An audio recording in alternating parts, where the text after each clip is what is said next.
मुंबई गोवा हायवेची पुन्हा एकदा चाळण झाली आहे। प्रवाशांना याच जीवघेण्या हायवेवरून प्रवास करावा लागतोय। नितीन गडकरी यांची हवाई पाहणी ही हवेतच विरली असं म्हणावं लागेल। मनसेनं या सगळ्या संदर्भात पुन्हा एकदा आंदोलन करण्याचा इशारा दिलाय। मुंबई गोवा हायवेची ही अवस्था आपण बघतोय, अक्षरशः चाळण झालेली आहे।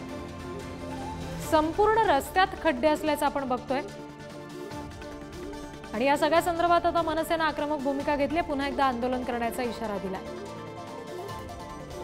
नितीन गडकरी यांनी हवाई पाहणी या महामार्गाची केली होती आपल्याला माहिती आहे, मात्र ही पाहणी त्यांची आता हवेतच विरली असं म्हणावं लागेल।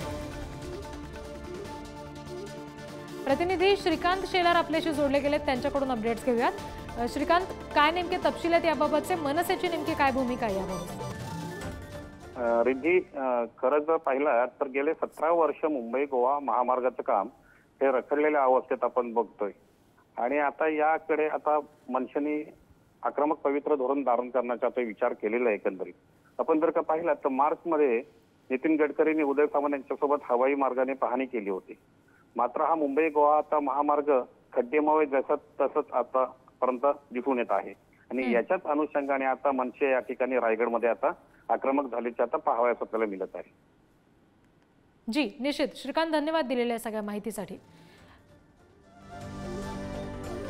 आपण ही दृश्य बघतोय मुंबई गोवा हायवेची, पुन्हा एकदा या हायवेची चाळण झालेली आहे आणि याच्यातूनच इथल्या चालकांना सगळ्यांना प्रवास करावा लागतोय।